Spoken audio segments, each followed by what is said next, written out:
السلام عليكم ورحمة الله وبركاته. أهلا وسهلا بكل متابعين القناة. تحديث جديد لأسعار الدولار والعملات الأجنبية والعربية أمام الجنيه المصري من السوق السوداء اليوم. ولو حابب إننا نكمل ونستمر في النشر ياريت تدعمنا بلايك للفيديو.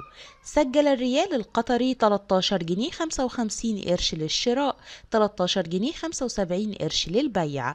الريال السعودي 13 جنيه و14 قرش للشراء، 13 جنيه 34 قرش للبيع. الدرهم الإماراتي 13 جنيه 44 قرش للشراء، 13 جنيه 64 قرش للبيع. الدينار الأردني 69 جنيه 59 قرش للشراء، 71 جنيه و5 قروش للبيع. الدينار الكويتي 160 جنيه 91 قرش للشراء، 164 جنيه 75 قرش للبيع. اليورو الأوروبي 53 جنيه و19 قرش للشراء، 53 جنيه 69 قرش للبيع.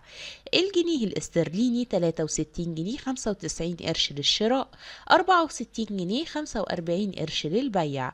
سعر الدولار الأمريكي اليوم في السوق السوداء 49 جنيه 43 قرش للشراء، 49 جنيه 69 قرش للبيع. خير الكلام ما قل ودل. إلى اللقاء في فيديو قادم إن شاء الله. دمتم في رعاية الله وحفظه وأمنه، والسلام عليكم ورحمة الله وبركاته.